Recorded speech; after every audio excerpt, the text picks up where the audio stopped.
That dude, he had the whole town on lock. Yeah, man, my guy was doing his thing, man. Yeah. That's my boy. Yeah, man, he was turning it around. Shout out him, man. Yeah, shout out him. Shout out to him. Him know who he is. Him know who he is. I'm sure he'll be on the podcast. Oh, definitely. We gotta get him on. No, he's definitely gonna be on here.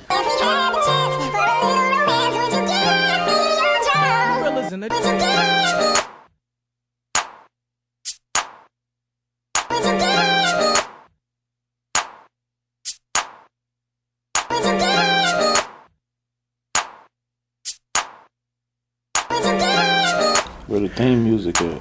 Oh, well, they just missed it. It was just playing, and now we're here. Welcome to another episode of the What's Your Ness podcast. I'm Spenny, and I'm joined, as usual, by Alexander the Great. And we have a guest today. Yeah. Alex, you want to introduce him? Yeah. Today, our guest is someone very dear to my heart. Someone I love. My brother. My blood brother. You know, some people don't. You know how you from the hood and you got brothers. You know, it's like, yeah, that's my brother. Nah, this is like out my daddy's shit. My brother. You know. Oh wow. It sounds so rehearsed. I know, yeah. I never heard of it happening that way, but that's congratulations. But yeah, this is well, I'll wait for that part. But this is my brother Mike Bushrod Charlie. You know, the one and only. You know, and we brought him on because today, Spenny asked me. Yeah, well, welcome to the show, Mike. It's good to see you again. And yeah, today, what Ness are we going to be talking about, Alex? Well, today, because we have my big bro, the one and only, the man, the myth, the legend, the cannabis connoisseur himself, we're going to do HighNESS. HighNESS. Yes, HighNESS. Uh-oh. HighNESS, yeah. Look out. You know, and for a HighNESS episode, I'm not really a smoker. I'm not really an experimenter. So I had to bring in an expert, as you can clearly see right now. I had to bring an expert on the subject. Well, we recording? Oh, my bad. Oh, Yeah, we're on. We're not live, but we are. I don't even know if we could do that. Can we do that on YouTube? Do what? Roll a cigarette. Yeah. No, he's just rolling a little tobacco over there. Yeah. I wouldn't say I'm a former smoker because I do plan to smoke again, but I'm not currently smoking at the moment. You're not smoking at the moment? I'm not smoking at the moment. I mean, I'm smoking all the time, but but you know, but I fully appreciate it because, you know, cannabis has been a great part of my life. Well, first, before we get into all that, let me pull up the definition here. Yeah, let's see this HighNESS definition. And this is just on Google. So it says, you know, number one, the state of being high. But in the example, it gives us the highness of her cheekbones. And then number two, a title given to a person of royal rank or used in addressing them. I am most grateful, Your Highness. Now, and then over here on the right, it pulled up a picture of Queen Elizabeth. Yeah, that's weird. Yeah, because, you know, we're not talking about... I mean, we're talking about a royal state of mind, you know, being high, but we're not talking about the royalties necessarily. But aren't we? Like, you know, isn't HighNESS? But maybe that's what they associate that with, period, royalty. Yeah. I'm saying that. Hey, man. Because it's about the upper Your level, Highness. man. It's about the upper level. It's never about the mid or the peasant. It's about that upper level, so. Yep. The upper room. The upper state of mind. And then we got, there's a meme over here that I always like that reminded me when I saw her. I hate people who dress like this. We get it. You smoke weed. So apparently, Your Highness Hey, man, you don't have the right fit on, man. Won't nobody know you smoke, bro. Nah, we all in the same gang, man, so it don't matter. He said HighNESS is HighNESS. Yeah, you know, you recognize everywhere you go who the people are, and it's like it's unwritten rules, unwritten handshakes, unwritten eye gestures. Yep. You know, it's body gestures, fingers, Yeah. you know, lips. Yeah. You're like, oh, I know how they get down. That's my people over there. Yeah. You see what I mean? So while we getting this started, you know, since you know you're my older brother, and I can't remember you not smoking. How old were you the first time you smoked? Oh, wow. So the first time I smoked, I would have to say I was about 13. Oh, man, I thought he was going to say 6. Nah. 13? Like some weed, yeah, some on my own. Like, you know, I may have tried to hit a cigarette or try to do this stuff, but all that trying to smoke ain't really smoking. Oh, okay. It wasn't until I was 13 where I was like, "Oh, this is smoking." Yeah, You was just putting it in your mouth and blowing it out. You say, "No, we was just trying little stupid shit, pick something up." But when I was about 13, like I said, about 8th grade, I got into my stepdad's stash. You know, my mom used to always, don't keep that around, doing that. So he used to hide stuff, and just like any other kid, I'm looking through all the shit when they gone, and I find a stash, and I roll me up my first joint. You rolled your own joint? My own first joint. Wow. Hey man, he was born for it. I would have had no idea how to do that shit. But you gotta understand, like I've been watching this shit subconsciously my whole damn life, from my real dad to my stepdad to all their friends between all parties. Like this is what we seen growing up. All my aunties and uncle, everybody smoked cigarettes. Like it wasn't taboo growing up in the 80s. Like his little bit of time coming out, that's when smoking became taboo. But before that, it wasn't nothing to see the Indian man with the roll 'em ups. It wasn't nothing to see the paraphernalia everywhere. That's what it was. So you saying like it went from ain't nobody tripping to people hella tripping to now it's like legalized. Yeah. Well, I'm not even talking about like just see from a little kid standpoint. Like before 13, I don't know what they smoking. They just smoking. Yeah. True. Smoking was motherfuckers smoking. Like you said, it might have been a bunch of spliffs going on. Yeah, it could be tobacco, it could have been weed, it could be with the cigarettes, it could be whatever, cigars. But people smoked. Yeah. People smoked pipe tobacco. Smoking was a normal thing, so it wasn't like you didn't never see, like being a little kid, you didn't see nobody rolling up a cigarette. I don't know if you rolling up some weed or you rolling up a cigarette. I just know you rolling up. Yeah. Well, it's funny when I was a kid because my dad smoked weed, and when I grew up in that era where it was like, I think it was a lot of anti-tobacco mainly, like our generation, because I was born in '90, so I grew up on all that, just like, cigarettes, it kills, smoking kills, and my grandpa smoked cigarettes, and my parents would always be like, my mom and aunts would say, oh, you got to tell him to stop smoking because it's bad for you. But I remember walking out in the living room one night, and I think my dad was like smoking a little weed pipe, and he like hit it hella quickly, and I was like, oh my God, does my dad secretly smoke cigarettes? I didn't even know what weed was at that point. We don't know anything. Yeah. We don't know no difference. Yeah, like you said, when you're young, it's just stuff is burning. You ain't got time for different versions of what's burning. It's burning, and it's doing something to you. It's making you act different. Yeah. And dad get hella calm when he starts smoking that pipe. Like, all of a sudden, he ain't want to beat me up no more. No more ass whoopers when dad brings out the pipe.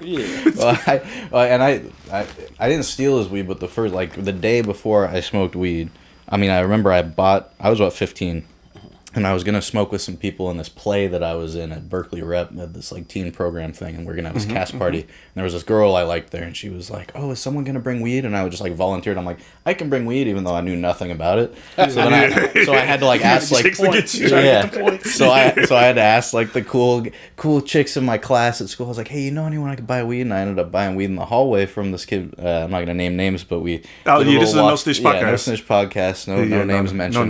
No names. But he, I gave him $10. He slipped this little thing. He's like into my hand in the crowd, and I go back to class and I sit down and I'm like, wait, this smells like my dad's apartment.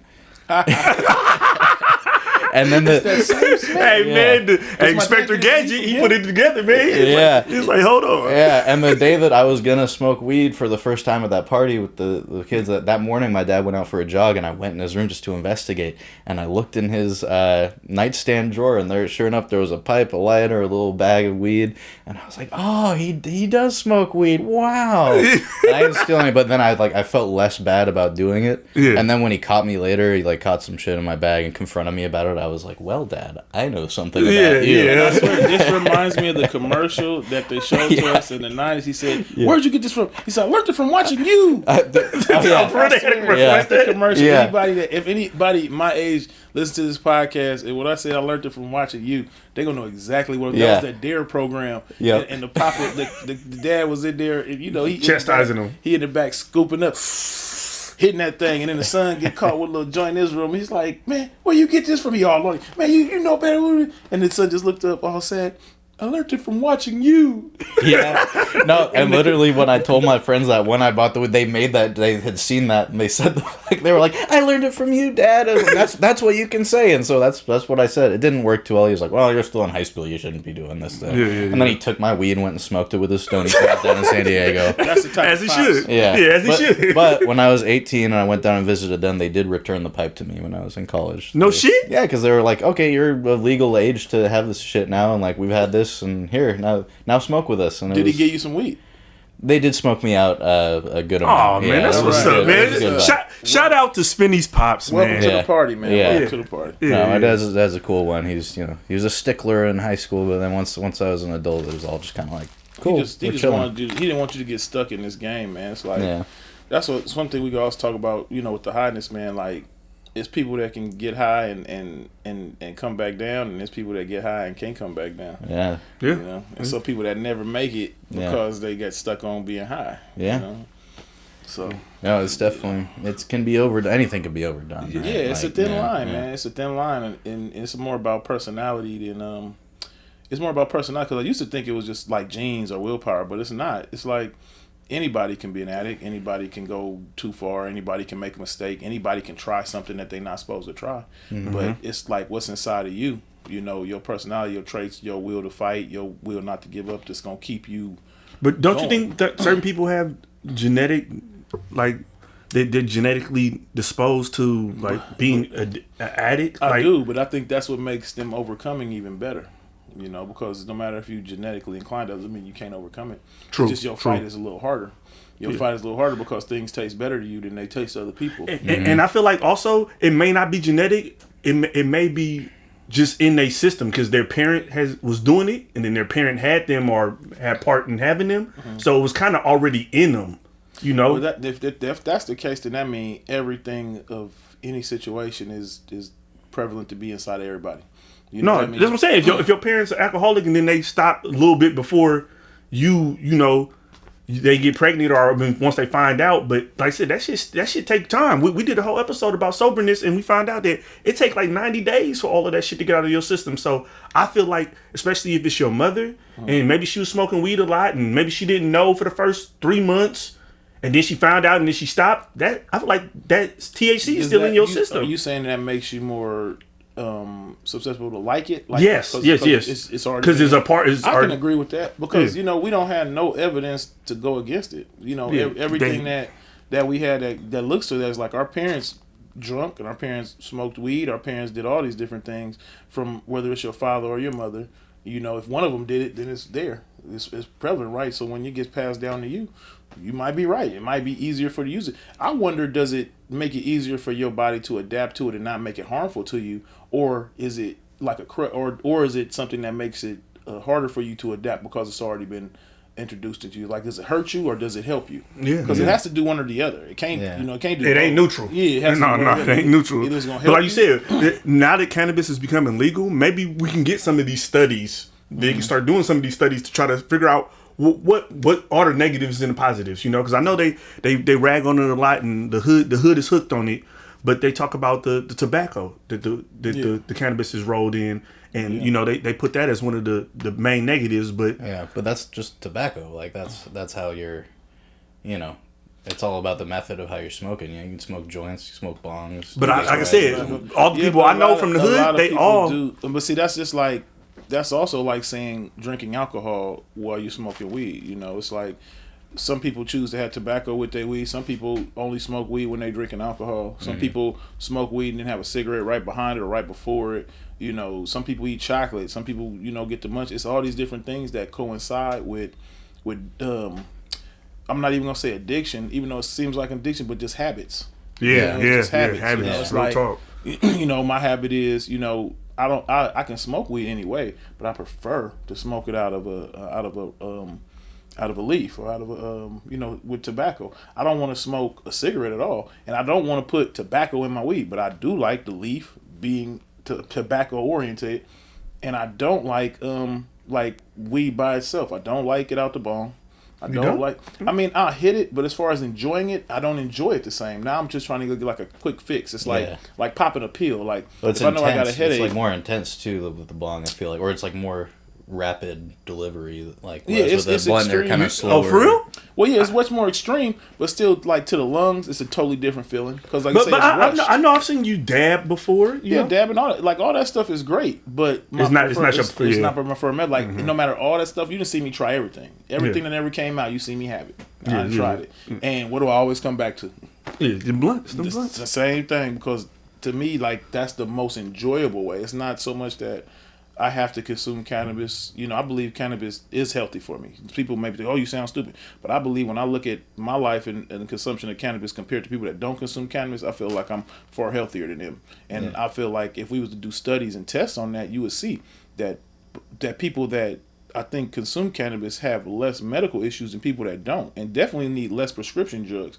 Me personally, I've never, you know, outside of having a tooth pulled, broken bones, I've never accepted or needed other medication. Yeah. You know, I've never needed a pain pill, or, you know, if I get a headache, I would probably take aspirin. If I get a cold, you know, I'll drink some cough syrup or whatever, you know. But as far as having a need, like, I'm not a person like, oh, I need a pain pill because my shoulder hurt. I broke my collarbone. I done broke bones. You know, I done been hurt seriously.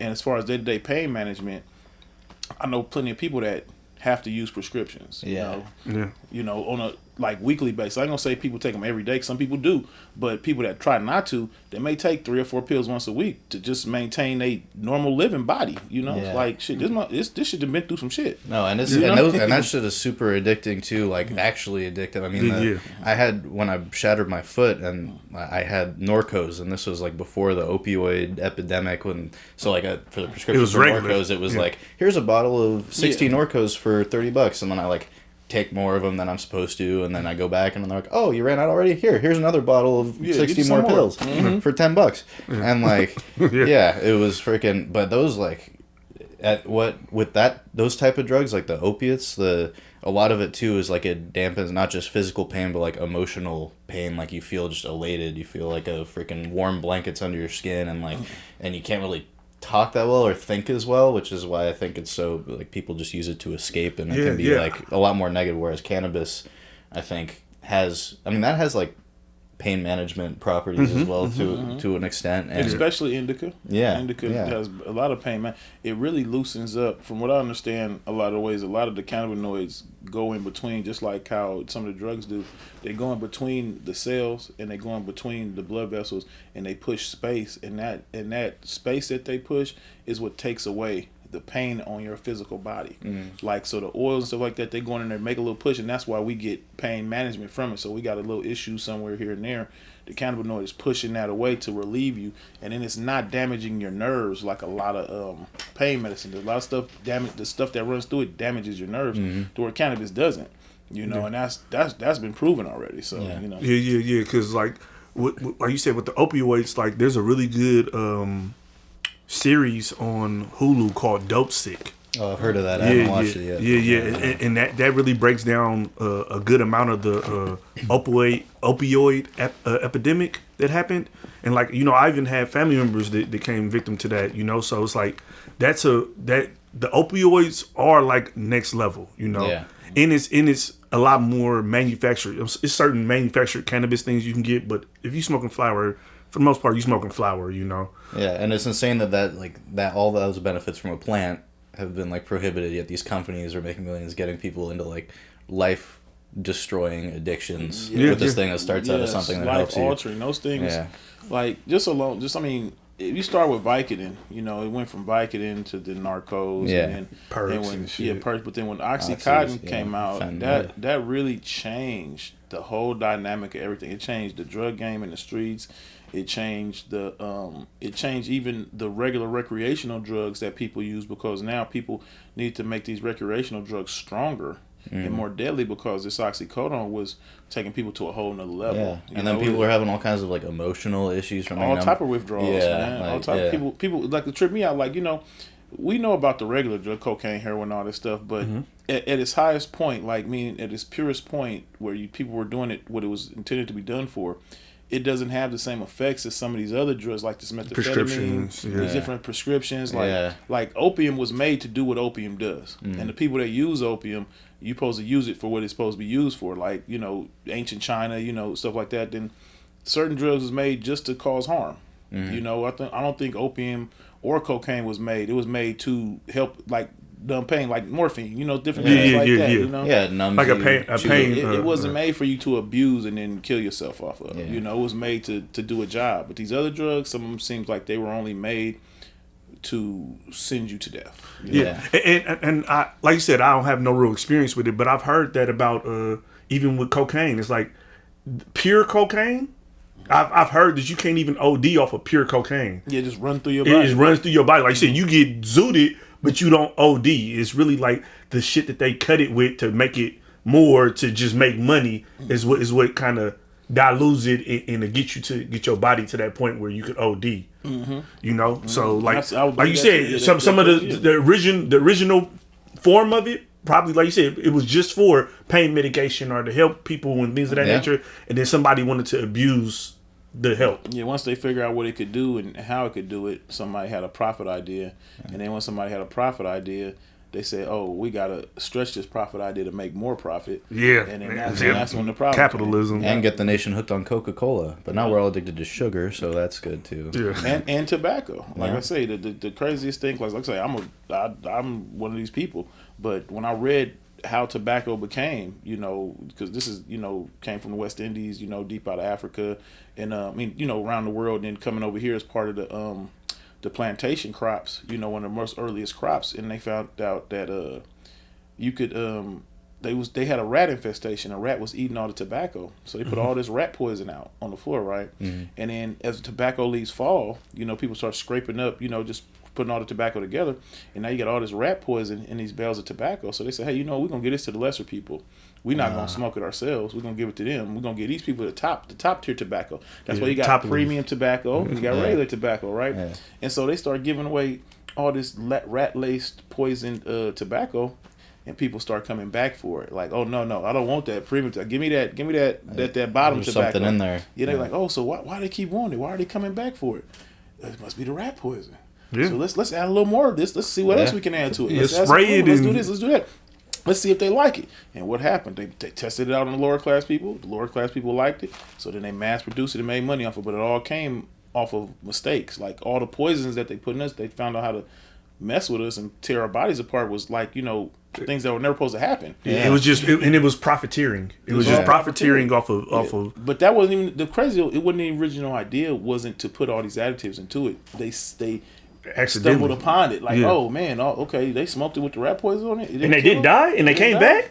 Shoot! And they said it made them feel like. But what's even crazier is that the people that they started noticing doing that, then they tried it themselves. Yeah, it's like, man, these motherfuckers getting high. Yeah, I want to get high too. Hold on, this is good. Yeah, hold on. This shit, hey, the rat poison ain't that bad, man. Just put a little less in mine. Put more in there. A little less in mine. Poison, good sir. Yeah, and then actually now we got it where it is. Now we got things like cigarettes that are filled with nothing but just deadly chemicals that just, you know, it's proven that they take away from your life. Yeah. Carcinogens. So how has the normalization of cannabis consumption in like mainstream culture affected your perception of like the social acceptance of HighNESS? You know, like, you know, I feel like when I was younger, it was like, oh, that person's high. It was like, ugh, they're high. But now it's like, oh, this motherfucker's high. Well, I'm drunk. We all partying. I still get that paranoia when I smoke sometimes. Weirdly, like on anything. That's because you just paranoid. Yeah, I'm just that type of personality. But no, I think that did have a big impact on it, like the legality of it, and you know how crazy things were for so long, and all the negative propaganda in the media for so many years. But yeah, it's great to see things changing. But like how have you noticed, like, well, for me it's so crazy because like my brother tell you, you know, he how are you, 35 30 how old are you? Yeah, 36. He's 35, so he's for sure been seeing me smoke for 30 years, you know, since he was 5, right? And so you know, in my own circle of community, it's always been accepted. It's always been a part of what's going on. It's always been like, oh, like it's almost even been celebrated. Yeah. Like, and that was so stupid because being young as a 13, 14-year-old kid, it was like you were celebrated if you was the one pulled up with a blunt, or you pulled up with a cigar, or you pulled up with something that other people couldn't get. Yeah, see, I used to do Black and Miles in middle school. Yeah, and see, and we started with Tampas, and we moved to Black and Miles and all that stuff. But Swisher sweet. Yeah, which if you could pull up with that and have that, you got a little bit more prop because, like you said earlier, you was trying to get some weed for some girls at a party. Just think if we got the weed, you think how they looking at us? They're like, oh, he got the weed already. He just pulled it out, fired it up. So we was always looked at like it was always socially accepted in my age range. And then when you go to the hippies, and then you go to like my parents, and you go to all these other different class of people that also dabble in weed, it's like we've always had our own culture. And so it's like I just joined into that culture. Like I've met tremendous old white men. Like some of my best friends that I never really did no work with or dirt with or grew up with was just old white men that I found that had a passion for marijuana. Yeah. And we could sit and talk for hours, and we could smoke, and we can go back and forth, and I can just get knowledge when they tell me we sit and just get high, and they talk about the 50s, the 60s, the 70s, and they talk about the change of marijuana throughout the time, like because they was outlaws, some of them. Yeah. Some of these older dudes I told, they did time behind joints, So it's like now it's like they're happy to see that. They can meet a brother like me, somebody from a totally different demographic, and we can have a conversation about something we both love and be passionate about it. Yeah. And so that changing of the time now is so many people that's my age that grew up in this, being hid area and like they don't want to hide. Like we don't hide. Like, me myself, I had to make a stand. Like, what?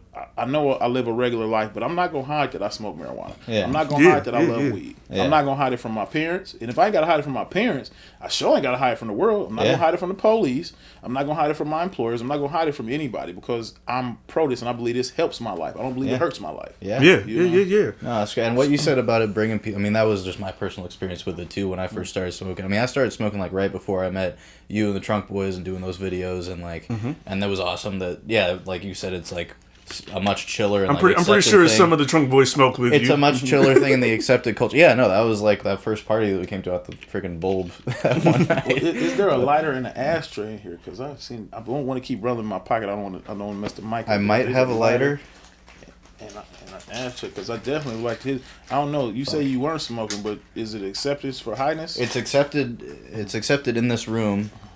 But as far as lighters go, I don't know if I have one. I might have matches. It don't matter if it can burn, man. I'll get some flame. Y'all keep it going. I'm gonna go search for supplies. All right. So I have a question for you. You brought up a lot of good points and things of that nature, and one thing that I've always found amazing about you is that I know you to sell weed because me and you had a cannabis distribution company. We had an actual cannabis business. A licensed cannabis business. So you sold weed. You clearly smoke weed.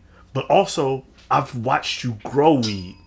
So when you were growing weed, that was later on in your process of, finding out about cannabis and using it and everything else. So what do you think that you learned about cannabis from growing it? Oh man, I learned a tremendous amount from growing it, man. Like one thing I learned was patience. That's one thing I learned was patience. I bet. Then I learned something like about the process of like the process and the procedure of anything. Like you learn that. Like it's something our dad said to me, man. That kind of got me. He was like, "I can't believe that you took this that was nothing, and you made it this big old thing."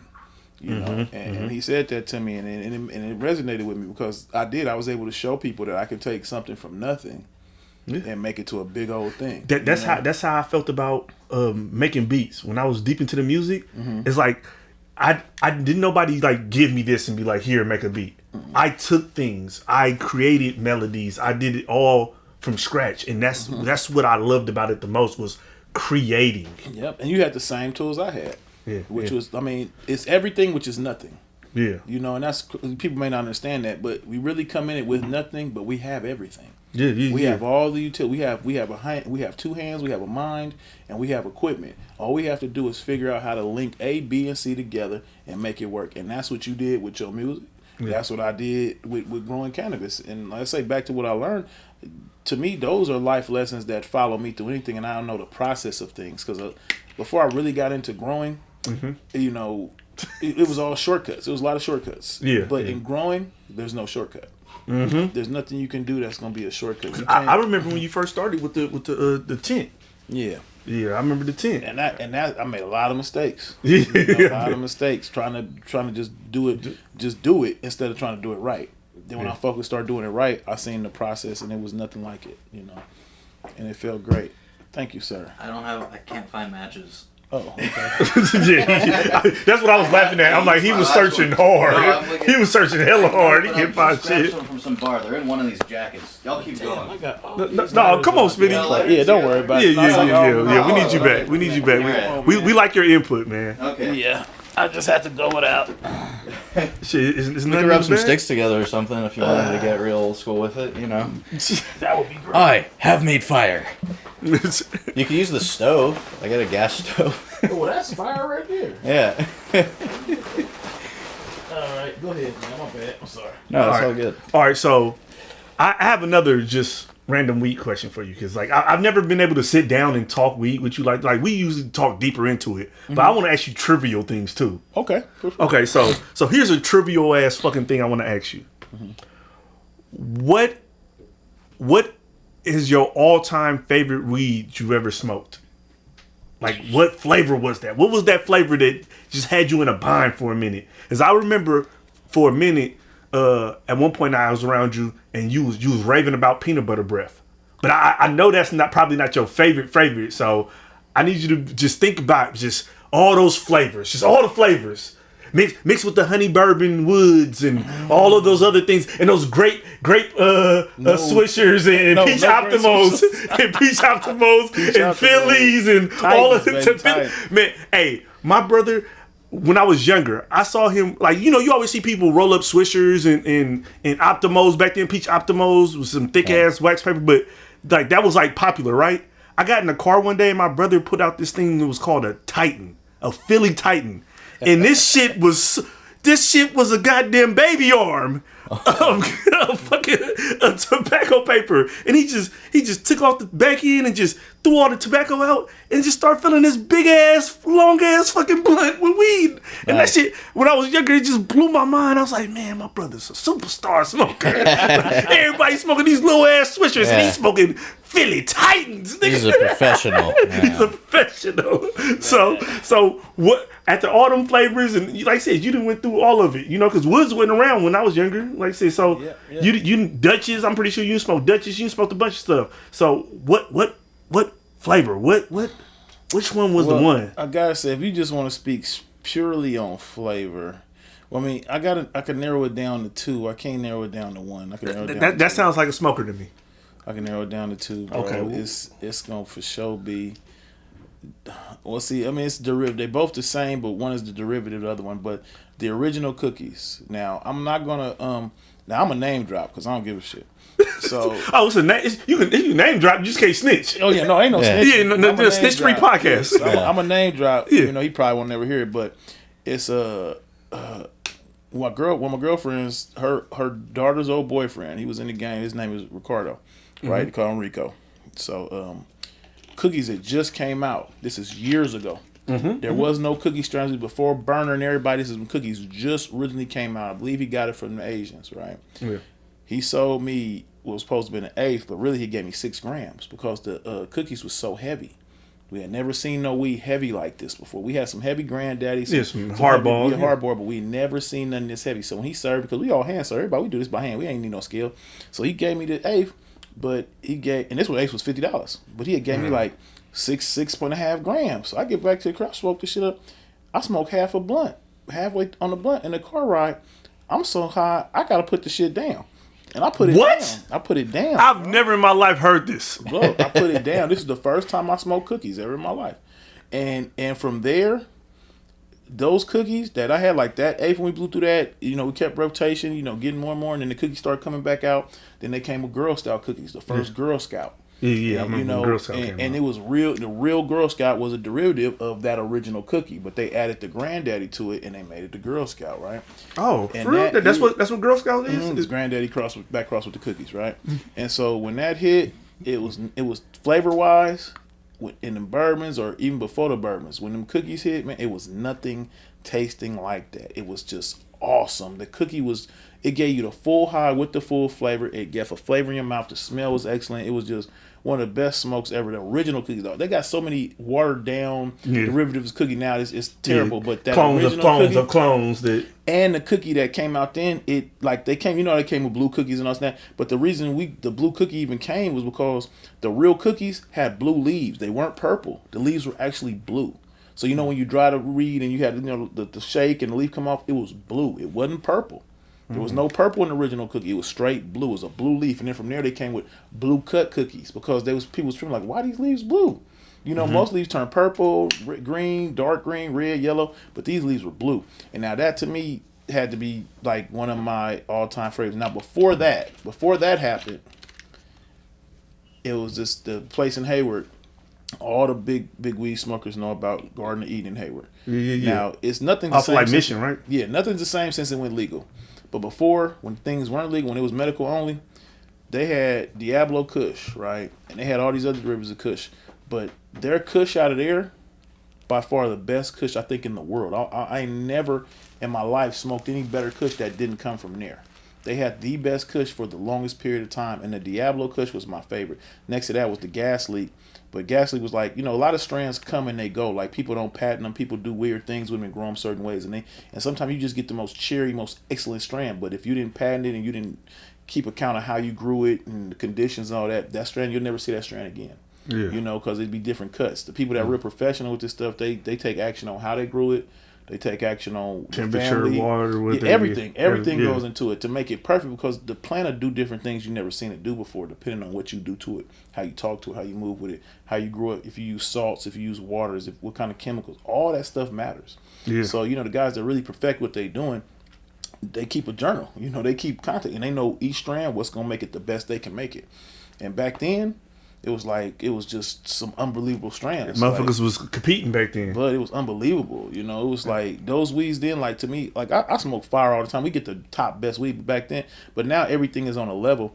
Back then you would get something so special that it once you hit everybody buying it because they know they might not never see it again. So they gonna buy it. They like, give it to me. Back when I was jumping around, I think the best weed I ever had. I already know what you're gonna say. Afghani. That purple Afghani, bro. That is a purple Afghani, bro. That shit, bro. That shit looked crazy. It looked black damn near. Yeah. With these bright orange hairs, bro. And then it smelled like Fruity Pebbles to me. Wow. Oh, that shit was crazy, bro. Like I said, he know, because I probably didn't tell this story about things. No, but I remember when you got it. Yeah, that purple. I had some purple Afghani. He was in love with it. He's like, oh my God. Like, bro. And I wasn't even really smoking this shit. I was getting it to other people, but, bro, like just touching so much weed at that time in my life and smelling it. And like I said, I probably smoked a little bit of it, but just, I was like, bruh, yeah, y'all I ain't got no deals. Yeah. Nah, come ain't correct, no 18, bruh. I need straight up. Nah, bruh, this is, before it was him, this was him.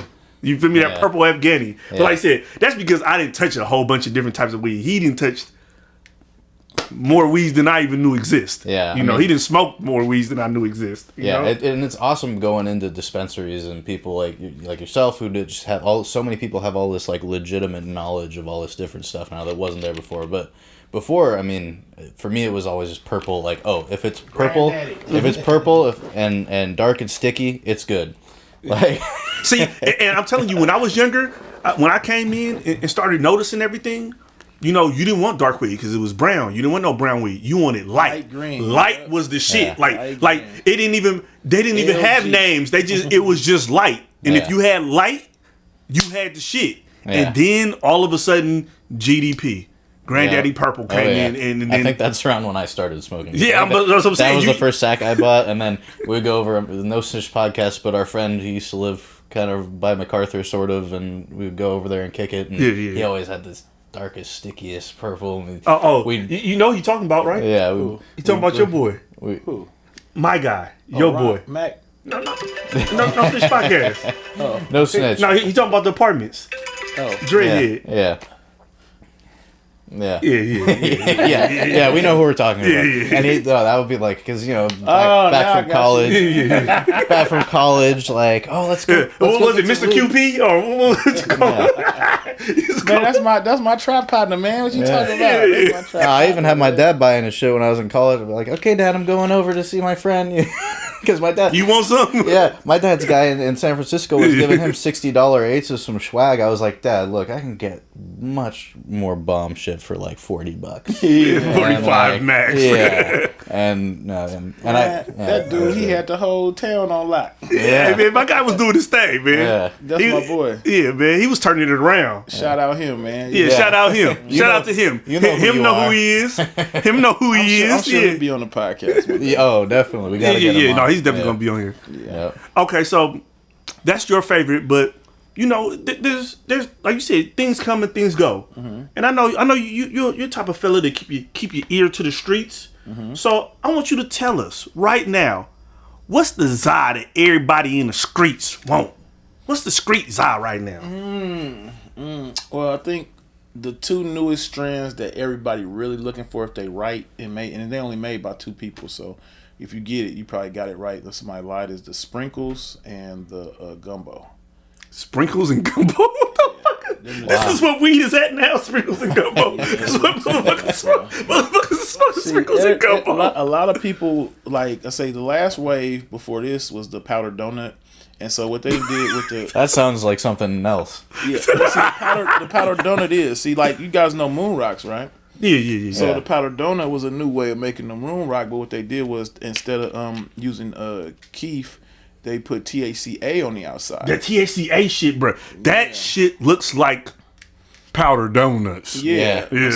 See where they messing the game up right now is I'm about to snitch on a lot of people, and since I'm no, this snitch free podcast. Yeah, we don't snitch here. Listen, if you doing something wrong, man, am I snitching if I no, you can call it out, but you can't snitch. Okay, snitch. Okay. Yeah. It's my choice of verbiage. Yes. Okay, so I'm calling these motherfuckers out. Yeah, fuck those guys. And I'm telling the people. Okay, yeah. Let the people know. Just cause it got all that white shit on it, don't mean it's THCA. There's things like CBDA, CBD cream, all these different other things. There even can be a little trace of THCA in it, but it's not no full THCA in this weed you guys are getting for $30 and $40 that's covered in the white shit. It's not that. They putting CBD, they putting other different derivatives on it just to sell it to you. If you get some real THCA on some weed, it's never going to be less than $60 an eighth. Never. And that's on the street because it costs too much to make it. So unless somebody stole it, there's no way you getting that eighth for $30 unless because it's cheaper for it's like them giving it away. The stuff what goes into making that correctly. Yeah, because that's the process to make that THCA. It costs those machines that make it cost $50,000 and $60,000. So you mean to tell me you can go and get you an eighth for that for $20 on the street? No. So quit being fooled at the pop-ups. Quit being fooled and buying that white stuff.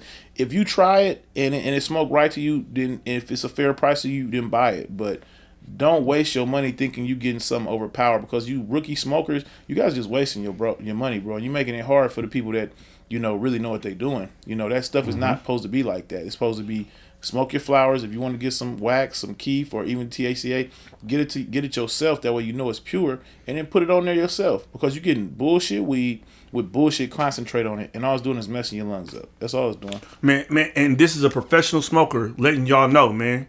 He been there, he done that. Like I said, we had a cannabis distribution company together.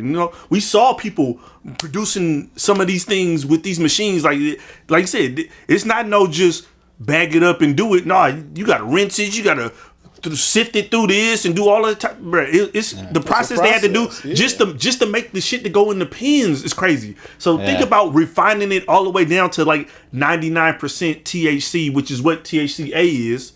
Yep. Like that's an intensive process. And if it's not 99%, it's not real THCA. You can get, and if it's white, then it's not right because anything under like 60, 40s, and 70s, they're going to have some color still. They're going to be yellow. They're going to come with a color. Now, if it doesn't have any flavor, it's been stripped of all its flavor, you could get a more potency. But if they haven't stripped it all the way down, you still got other additives that are left in there that you don't even want to smoke. So, that's why THCA is so important because THCA is 90 to 99%.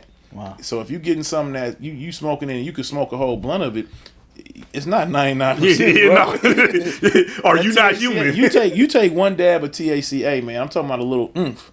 man, you high for like at least 45 minutes. You know, a person like myself, I'm high for 15 minutes if I take a dab of that THC. If I take 2 or 3 dabs of it, I don't even want to smoke no more. I may need a little bit of like blunt tobacco or a doobie just to give me that little tobacco boost. But as far as needing weed in my system, I don't need any more weed. Yeah. And a person like me, if I halfway hit the blunt, I'm high tomorrow. Yeah. That's me right now. My tolerance is like give me some cup of that weed juice, boy. You was high for 2 days. Oh man. Yeah. But I just want to make sure that I don't forget this point. But like he said about the THCA, like when he was growing weed, like even something as simple as like once he put all the nutrients into his plant to grow it, he had to flush it with water for days to get all of the chemicals and stuff out of it to make sure that he has a good white ash when people smoking his flower, you know? And I feel like he was referencing that also with the THCA. It's like, don't let somebody fool you giving you an inferior product and you just going for it because you want to go with what's hot or what you heard about, you know? Make sure if you actually want to try it, find somebody who actually got it, pay what it actually costs to get it, and have it. You know, like that's a word from the wise. That's from a seasoned smoker. You know, any of you fresh smokers out there, a seasoned smoker, just let you know if you want it, pay for it. Find the right person first, then pay for it. And then flex. Yeah, so you know it's legit. Because once you know it's legit, then you're going to see what the difference is between the ones that's not legit. Because I ain't going to tell you not to try it, you know. Yeah. Try it. Try it. If it's worth your money, try it. But once you try it for real, that's my thing. Whenever a strand comes out, whenever a new strand comes out, I seek out who the strand is coming from before I try it in the street. Before anybody can pop up on me with a bag and tell me they got this and they got that. Even though I know most of the time they be having what they say they be having, I'm going to go seek it. I'm going to be like, okay, who's it coming from? If it's something that's legal, I know I can go to this distribution, or this distribution and find it. If it's something that's out of town, I know I can call so-and-so, and they going to put me in the right direction to where I can taste and actually have the actual strand. Because a lot of names get switched, changed, and crossed over. Yeah. It's a lot of bullshit in this game, and we all do it. Because, you know, I done got some packs sometimes and didn't know what they was, and I throw a name on it, you know, just to throw a name on it to get it out the way. But as far as when we legitimately telling you what's going on when it's coming from the source, and we know, it ain't supposed to be no games being played. You know, it's like I'm telling you exactly what you're getting. You know exactly what you're getting. This is what it is, and that's what you should look for when you're shopping. You know, and that's one thing that always impressed me with him and my brother Mac Ryan. You know, free Mac Ryan. You know, he out soon. You know, we gonna get him up out of that box. Excellent. But they used to see stuff, and then just immediately be like, him and Mac Ryan, but they would just have bags, right? And they'd be like, oh, this the peanut butter. Oh, this the cookies. This the blue cookies. And oh yeah, this. Yeah. Just the smell. They could just do off the smell. They knew what they were smoking. Yeah. And then don't let them be able to look at it. It's like, oh, this is that, but it wasn't grown well. Mm-hmm. Wow. Like what the fuck? What the fuck? Like I'm just like, is it good? Like all I knew was good weed and bad weed. Well, it's like the insane, intricate knowledge is super epic. And it's just that they've touched it, they smoked it, and they've dealt with it so much to where they're actual cannabis connoisseurs. And they can tell you, they'll be like, you know, I'm gonna smoke with you, but this some bullshit. This bullshit. You smoking? This ain't him. Yeah. Whoever. You gonna hit it 2-3 more times though. Whoever you got this shit from, you should go ask for your money back. Because like I said, Mike has been smoking for so long. Mike has smoked Bammer, so he smoked Bammer. He smoked fucking the upper echelon Zaz. He smoked it all, you know. So like I said, organic, organic, free range, free range. Man, we smoked it all. Yeah, man. Like I say, he didn't smoke Aldo, Indo, Yodo, Maho. He didn't smoke them all, you know. Whoa! You smoked my hoe? Only once. It was not great. You know, so like I said, that's why I always respected his knowledge in the game. Also, he wasn't one of those, oh man, I'm smoking the best Zah in the world. Sometimes he'd be like, man, yeah, the Zah ain't around right now, so I'm smoking this shit. You know, because he's a smoker. But the thing too with smoking, like cats don't understand, smoking has levels to it. Not talking about levels of going high, like your highness levels, but I'm talking about your body levels. It's like sometimes your body is looking for something, and a lot of times it's found in the for me it's found in the cannabis. It's found in the cannabis that I'm smoking. I don't smoke the same cannabis every day because I don't feel the same every day. But when I'm looking for the same things, and I smoke the same cannabis. If I'm looking for something different, I try everything. But I know what my body likes and what it don't like, and I know what makes me perform at what level and what has me down in dumps and sleepy, what has me up and energetic, you know. And then sometimes I also know like what my body may need. I know if I'm feeling a little bit more sick or like I'm catching a cold or something, I'm gonna go with a heavy indica so I can get some rest.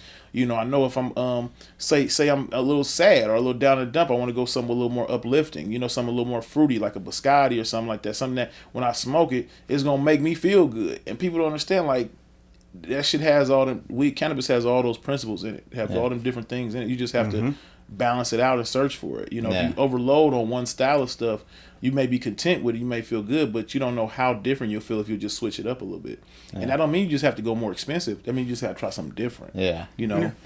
And there's I like kind of the power of suggestion too that you were talking about, like if someone has something that they think is really good, but it's not like maybe in their mind they are getting a great high because they believe that they're getting this, you know, better strain of some kind. Yeah. And you know what's funny about that? I had a cousin, like I said, No Snitch Podcast. And the stove right there? Yeah. Go ahead. Go for it. Yeah. I had a cousin, right?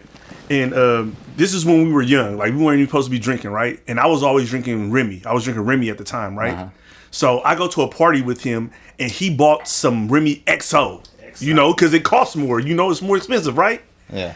He drunk that XO. It was a little ass bottle, right? Because like I said, XO is expensive. It was a little ass bottle. He drunk that little ass bottle XO and act like he just downed a fifth in 25 minutes.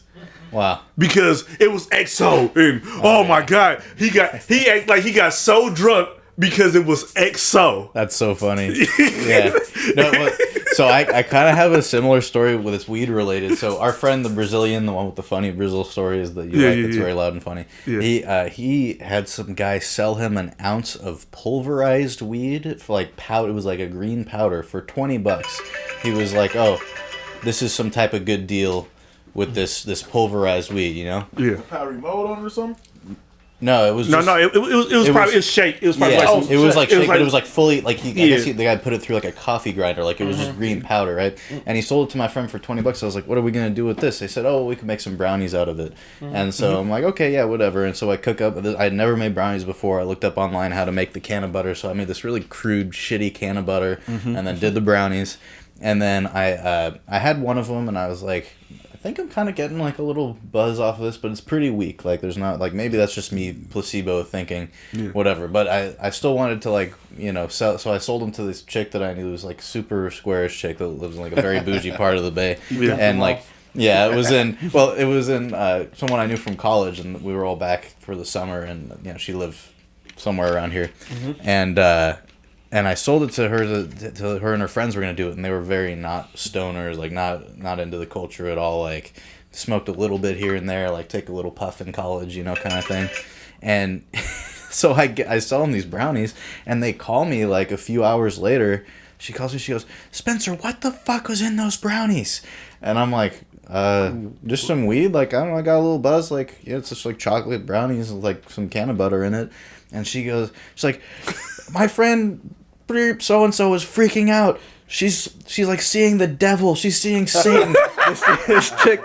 this chick flipped the fuck out, and it was all like, I'm like, I don't even think I think we got ripped off and there was nothing in there. But I'm glad you guys are having an experience that you think you bought like real good quality drugs off of me.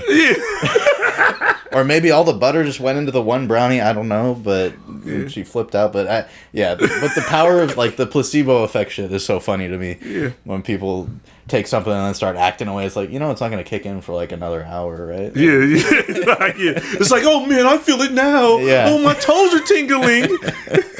It was like, you know what's crazy with that is like you really don't know. Yeah. It's like as an individual, like I done been in a room and did drugs.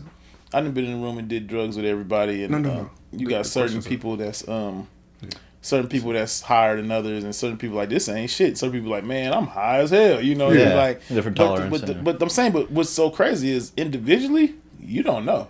Yeah, they could be really tripping balls. You don't know. No. You could be over there like, bro, I don't feel nothing. Like, bro, I'm out here. You know, you see stars. This girl was starting to see spaceships on Bankhead. I had this girl crying and seeing the devil apparently, and they did not want to buy any more weed brownies from me ever again, which is great because I wasn't making weed brownies. But, but in their life, you had the best. Or the worst. Like you said, hey man, they gonna always have that story. Like, remember we got those brownies from your friend? I went religious because of him, man. Yeah, man, I love Jesus. Now I go to church every Sunday because of those brownies. You're welcome. Come to the church of Spenny's shit brownies. Saint Spenny. I kind of want one of them brownies, man. Make some more. I got it. Yeah, bring us back to God. Well, I'll try. Hey man, ain't that what HighNESS is, man? We need to get this HighNESS. God, man. Get closer to God. The first time I had a brownie, it was from my baby mama's friend at my son's first birthday party. Oh, for real? Yes. And when we got home, like my dumb ass, I ate 2. That was your first time having a brownie? That was my first time ever having a brownie. And I ate 2, right? Because they were so good. They were really small. They were so good. Yeah. And so we get back to my place. I had my own apartment over on Emerald Street back in the what was this, 90? No, it's 2000. No, that's 2000. 2003. It's maybe 2003 was my first time having a brownie. A real brownie. Like I said, and that's a smoker from the early 90s. All we did was smoke. Like I said, we messed with some syrup and stuff, but we wasn't eating brownie because nobody made them. We didn't know nothing about. Like if I had a big bag of weed, I would definitely want about to put it in no oil. Yeah, I was about to boil my fucking. I don't care if it was shake. No, man, we smoking this. Yep. You know, so he made some, and I hooked him up with the weed. Like, you know, I sold him a bunch of shake I had, and he said, I'm gonna do this. You know, since you're having a party, I'm gonna do this for y'all. Now, you know, it was a male friend of my baby mama, so you know, of course, I'm kind of shy, but I'm not a jealous type guy, so I ain't tripping. But when I ate these brownies, and everybody had one, he had enough for everybody that came back to my house, and next thing you know, it kicked into me, and I swear I was on acid. Yeah. The edibles get like psychedelic. I had tried acid when I was younger, not nothing I was proud of. But, you know, and once I ate that brownie, it took me right back there. So I'm in the middle of my floor, about 6 people in my house.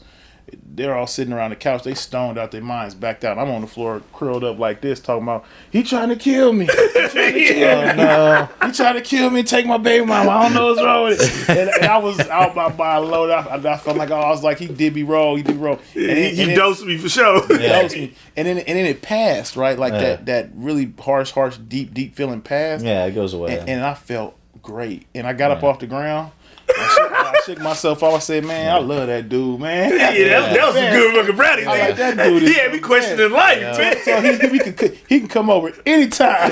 Cool. He got that dope. He know how to make brownies, man. I was like, all that stuff I was saying over there, don't pay attention to none of that. You know, that man is man. Hey, that's the nigga who know how to do weed, man. That's what weed supposed to do. Boogie you high, and then bring you back down. No, I get the same with edible and with shrooms too. There's like a journey, and sometimes for me for smoking too. Like even with me with smoking, like it's like a thing I have to go through. Like I have to go through this little like anxiety phase, and then it's like after that I'm just like hella cool for like the rest of the ride. And I don't know, it's different for everyone, but I think like edibles are, you know, it's great that we can, you know, for consumers now, like you can figure out what your dose is and not go overdo too far. it. But you know what's funny about that? I'm at Mac House, you know, in the 80s, chilling, right? And you know, got my hands on some edibles. It was like some little granola things, right? And it was like 10 milligrams, right? I'm over there with him and Kadeem, you know? But we all at Trap, you know, there's other people there and shit. But, you know, I pull out the little, I don't smoke, I don't get high, but I'm pulling out the damn edibles. I'm going to take a little 10 milli. Yeah. And it was like 10 millis. So I opened up like 2 or 3 of them, I'm passing them out and stuff. And then like, you know, I want to keep my little edibles for myself, you know? And I'm like, oh, it's 10 millis.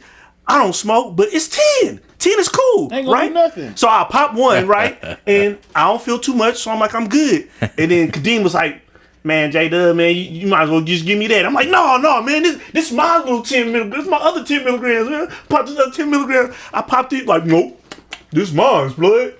Oh my God, bruh. I'm in the middle of Macaron spot, bruh, looking for shit I ain't even got, bruh. Oh my God, I was so fucking high off that 20 milligrams. I can't, bruh, they just watching me and they trying to be like cool about it. They're like, blood, you okay? I'm like, yeah, blood, where my backpack?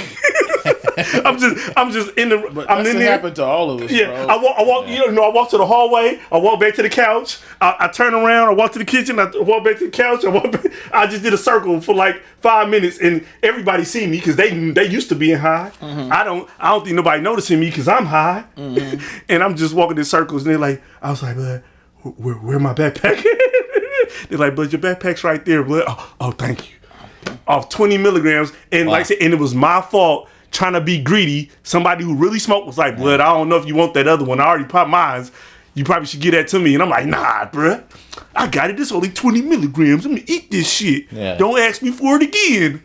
he was trying to save me and had me had me walk around in fucking circles because I wanted to be cool in front of my friends who smoke.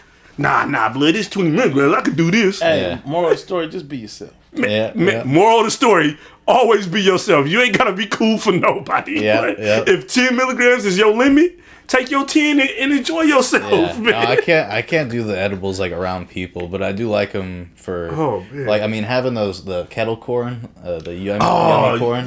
You got the yummy? Did you get some of the yummy corn when I had it? Yeah, and that like, but with that kind of to what you were saying about. Shout out to my guy Armani. Yeah, the shout brownies. Out Armani. The brownie's so good. I want to eat another one. Like that kettle corn, you have it there. And I just kept freaking eating it because it was so good. Dog. Yeah, I got Eat till you I was almost like, dead. I was high for like 2 days. Man, we used to do a sesh over there in West Oakland, man. You know, shout out Cloud Sesh. You know, Cloud Sesh. And but it was the greatest when it was back in the West. And I had my boys from Cloud 9. That's their company. My boy, he does lemonade, infused lemonade, stuff like that. But he does infused kettle corn also, right? And when I tell you, I bought fucking Chindo some of that. When I tell you his kettle corn right there, we used to get the kettle. We used to do everything because we totally cannabis everything. So we drinking cannabis lean, we eating cannabis ice cream. We eating cannabis tacos. Now we eating this popcorn right now. I tell you, this popcorn was so strong and it tasted so good. It had no weed flavor whatsoever. Yeah, it tastes like straight kettle corn. It tastes like straight. But when you get halfway through a bag, you're out your mind high and you cannot function. You have to go lay down. Yeah. And you have to eat it in increment because if you eat it like it's regular kettle corn, I don't let people eat it because they greedy people and I ain't saying nothing. Yeah. And nobody can walk away after. Like if we eat this and we kicking it for 45 minutes to an hour, if we eat this whole bag, you're not leaving for another 2-3 hours. You're gonna sit back and you're gonna probably nod off a little bit, and then you're gonna have to gather yourself. You're gonna have to bring yourself together. You're gonna have to muster all your strength to get up and walk and go get in your car, or go get a Uber, whatever. Because you don't want to do nothing after you eat all that pop. That shit has you down. And I don't know what his formula is, what his thing is, but nobody has ever made it as good to me as he make it. And that's my boys at Cloud 9, man. So you ever see them at a fair or function, anything, man, patronize them. They gonna get you right. I'd love to try some of that.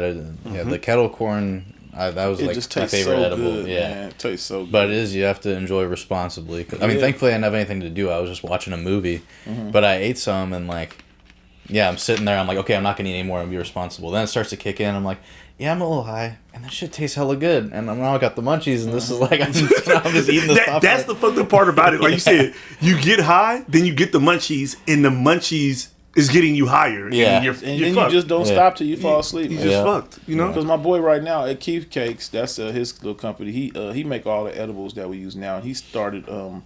He makes a distillate like tincture, and that's what he sprays. Whatever candy he wants, he sprays it with.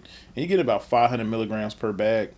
And what messes me up and all my people's is like I'll get every candy. Like I say, we boys, we tight, we partners, we made a lot of money together, so we hang. So I go pull up and I may grab one of everything he got. I may come out with a bag of 20 candies, right? And I may just sit there and just start nibbling on Skittles, and I may go to a Lifesaver gummy or just go to a Goldfish, and then you just eating candy, and then you don't really want to eat candy like that. But then next thing you know, every time you eat one piece of candy, you're getting higher, and it's like you done made it to a certain point. Now you can't stop. Now the Skittles is just, and then your eyes is whoa, and then you just can't stop. And next thing you know, you wake up off a sugar rush. You wake up off the sugar rush, but you done had some of the best sleep you never had in your life because you was high as shit. Yeah. And then you feel good. Like I don't know, candy make you feel good. You know what else make you feel good? Ness Culture socks, because they hella comfortable, but they are hella comfortable. I think those are the most comfortable socks I ever worn. Yeah, Ness Culture socks, man, hella comfortable. Great socks to be high in. Yeah. Enjoy your HighNESS. Get some kettle corn, get some cookies or some Granddaddy Purple or whatever tickles your fancy. Yes. And get some of those Ness culture socks on your feet. For sure.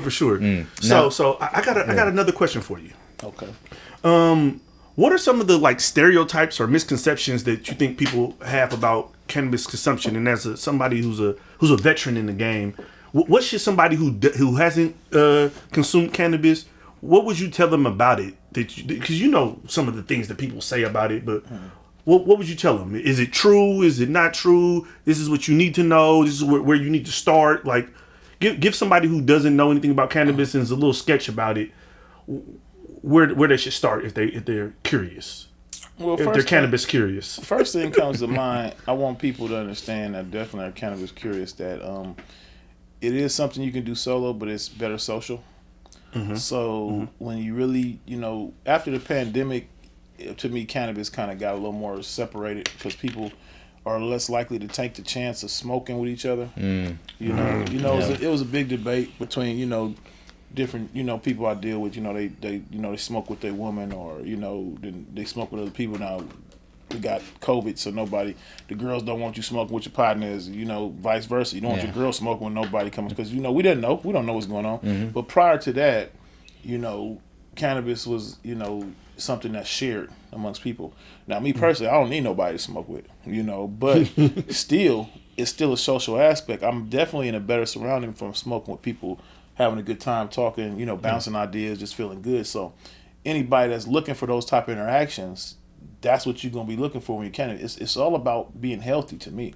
It's about having healthy conversation. It's about having your body feel right. It's about being able to relax. A lot of the times people can't relax. People take coffee and things like that to get up, but they don't never, promote things to relax you and put you down that are not narcotic, or not energizing, or not, like stimulating to your heart, that don't do different things to you to put you down. So with cannabis, especially indica dominant cannabis, is going to put you at a nice sedated place. It's going to make you feel comfortable in your surroundings, except for those people that may have paranoia. People that have different underlying paranoia, it's going to act different to you. So you may not need a deep indica. You may need a 50-50. Or you may not, some hybrid. People, and everybody's not supposed to consume. Well, I'm not saying you don't force really like Blue Dream. That's a hybrid, right? Blue Dream is a hybrid. Blue Dream is a total 50-50. You get in the head and the body. And for you with anxiety, that may work perfect for you. And you may even work even closer to the sativa type. It may be more for things in your head, to where I wanted full body. I want less head, full body. Well, because I always felt that the sativa makes me more anxious in a way because I think about a lot of stuff. But I always like, hybrids or like indicas, I feel like. Put you in that middle range. Yeah. But I know, it varies on what mind state you're in going into it, I think, too. And that's kind of why I'm not smoking right at the moment. It's not like, I think weed's bad and it's not good for me. It's just like, I know myself and I know that the mind state and things in my life, it's not going to complement me in the way that I want it to right now, but it will, and I'm excited to refine that. That's being an adult, and that's being in control. Yeah.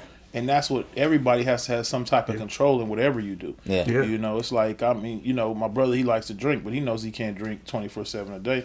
I love to smoke, but I know I can't smoke in every setting. In every setting I can't go to stoned out my mind. Yeah. I could smoke weed all day, but I know if something I really need to do, if I got to go to work, I can't sit there and smoke 10 blunts and then go to work and think that I'm just going to be regular Mike. Yeah. I'm going to smoke one blunt. Go to work. There you go. Got the tolerance for it. But if I'm really trying to have a smoke session, we smoking a lot of weed, but it's not for everything. It's not for everybody. But if you're interested, I believe that you should try it, and you should definitely try it around people that you care about, and you should definitely be open to looking into the health benefits it may have for you. And people got to start researching these different things because all the information is right there. It's all right there. Edibles, like I say, the only thing they've proven to cure cancer is THC. That's the only thing been proven to cure it. Like, that's chemotherapy. Full spectrum THC oil. Yeah, like chemotherapy is a fake synthetic version of what THC was supposed to be to try to kill cancer cells, and then they can't make it. You can't make nothing you can't recreate what THC is. So they got all these other different things they tried to create, and all they are is like really just poison. You know? That's what chemo is. Like I said, I thought it was like a radiation poison. Well, no, they're both. It's chemo and radiation. They're two separate things. Radiation is the radiation you actually get to deaden the area. Chemo is a fluid that they put in your body that strips. That's supposed to strip the and kill the cancer cells. And to my understanding, like I said, we're not doctors here. No, But to my understanding, the whole concept of chemotherapy is that we're going to kill you, but the cancer will die before you. Yeah. Hopefully. But they say hopefully in very tiny print, and they whisper it. Yeah. But that's the whole concept. But is that with cannabis oil, it's just it goes into your bladder, it gets deep into your, and then it reboots and it refixes the cells that are fucked up. But that's what I'm saying. Chemo is they basically kill you, and there's like you just have to be stronger than the cancer, and the cancer will die first. Because the cancer is being produced by one part of the body, so they feel like if they can deaden that part of the body, and they can cut the cancer off, but that doesn't stop the cancer cells from reliving, regenerating, and becoming more cancerous somewhere else, or even back in the same place. But that's what they say the marijuana does. The THC it repairs the actual cells. And I'm not talking about on the level like, because I've done the research on it, and they say like the level that us smoking, we're not getting smoking. We couldn't get enough in us to repair. It has to be just so we're clear. You know, we talking about a concentrated form of dose. God damn it! I thought I was immune to cancer from all my years of smoking. But now I got it. Well, I'm hoping if I get enough blunts in, that's all. Hey, we got to do the study. Mike's the study. See, the thing is crazy now that everything opened up, and because before, like I said, it was all taboo. It was studies done back in Nixon time, back in before Nixon, that they sealed, that they kept from us to make cannabis illegal, and for different reasons. Just one reason, because hemp plant was a more profitable plant than oak and these other woods. So they didn't want to be people that had the hemp plants on the patent. They didn't want them to make money. And so the anti-war movement too. They were like, "Oh, all the hippies smoke weed, so let's just criminalize what they're doing." It was so many different things, and we never got to get into the true research. And so now that I believe that we're past all that, we should be able to get into the true research. We should be able to find out, you know, we ain't gonna find out where it came from. We're gonna be finding out what it really does to us. Like how, because there's so many studies that are anti. Like I grew up, they was talking anti, and now that since I've been an adult, everything is positive. So it's like, what's the truth? Yeah, what's the Can we find the fucking truth? Can we I don't want a middle ground. I want to know the real truth, and if that means that, like I say, me and my brother, we jumped into this game. One based on my passion for it. So now that I've jumped into this game, now I've been able to excel and even get even more information and get closer to the answers that I really want. You know, and I wouldn't have been able to do that without him, without us coming together and making what we did happen. And then now I'm able to move forward in that, just like he's moving forward in other things that he's doing behind what we made happen. You know, but it was just all positive. Like, you know, it's just all positive movement, and especially because, you know, we're seeking a lot of knowledge. You know, that's the whole point of Information Podcast. That's the whole point of like a lot of stuff we're doing. To be more knowledgeable. You know, I want to own the knowledge myself. I don't want to have to go look for the knowledge. I want to own it myself. And if anybody in the comments, man, if y'all know anything, y'all know any studies, man, throw them in the comments, man. Like I said, we're willing to learn something new. Like if y'all know something that we don't know, man, and y'all hearing this and y'all like, oh, maybe we wrong or maybe we're right. Shit, drop that shit in the comment section, man. I look at it, I reply to those comments, man. I'm down to learn. I love learning. To every comment. Yes, because there's no bad comment. Like who are we not to listen to anybody? I listen to bums on the street. I could be in a grocery store. If you start talking to me and you're talking with some sense, I'm gonna listen to you because everybody has something to offer. You know, you can give me something I didn't have that day. And if I'm a dummy and pass it up, then I'm the one that missed out. I'm not into missing my blessing. If somebody presents something to me, I'm gonna hear it out at least. You know, like, oh, what you saying? Okay, I don't believe that. I think that's a bunch of bullshit. But thank you for sharing. That's a good way to be. Now, after being a cannabis business owner for some time, or what ways do you think government agencies could better assist the industry to thrive? Free money. Free money. I agree with that. Yeah. Free money, man. So give them some grants, money. So bigger I'm saying grants? give money so these businesses can work while they're still small. Like make it to where I can have a payroll without producing like the big boys, because we can't. Us as, you know, Black Americans, Oakland, California, we couldn't and we can't compete with a farm that's been going for 25 years. Where does the capital come from? They have income streams that have been rooted to them from their family. They have incomes that they get off properties. You know, we didn't own no property. You know, we can't flip a building and get the equity and then throw that into the business. We need help to actually have our businesses run. We need money to make the business run, so we can build infrastructure, so we can build payroll, so we can build liability. I mean, we can build let people know we're liable. We can do things. We need insurances, because how can we move without insurances? Yeah. And all this stuff is the stuff that we got to generate, and we got to generate it back door. Yeah. We got to generate it in the streets to be able to make it legal. And one thing about that is that what a lot of people don't know is like big businesses, a lot of them run on a loss. And the people funding them just have very long outlooks. And they're willing to lose money for 10, 15 years because they know once it hits hard. And that's their side money. Like, if somebody even explains it, like I said, I'm going to just throw this in there because we're talking about cannabis, but this is talking about business. And I was, like I said, I'm a researcher. And one of the things somebody was explaining to me is that the way these companies work, the big companies, is that they have like a first run for raising money, right? And they bring in me and Mike, right? And me and Mike are like, man, this is a great idea. We put money into it. We have, 10% equity in the company, right? But the company now needs more money. Do you think me and Mike give them more money? No. Me and Mike know Spinny. And we go tell Spinny, we know you invest in stuff, bro. I'm telling you, this company's going to be great. You need to get in on it. And Spinny's like, I'll fuck with you and Mike. Fuck it, here's a check, man. Yeah. And that's how these companies get bigger and get. It's a Ponzi scheme. It builds. It really is, though. Yeah, no, it builds like that because the people who are investors know people who are investors, and they just keep bringing them in. And as long as the numbers and everything looks right, they keep running it.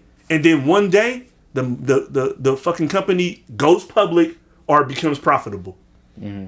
And that's when they cash in. And you gotta look at this too. When you're dealing with certain situations, like even you can go as far as like Donald Trump, it's people that have money to lose. Yeah. And we're not those people. Yeah. Like, and even though sometimes we are, because we invest our own money, we lose our money, we gamble, we do different things. So we do have money we lose because we bounce back. But there's other people that are on a way higher scale that can take risks because they have so many other sources of income that pay them. When you think of like even in the cannabis situation, like you think of a cannabis store, they may put their own product out there, right?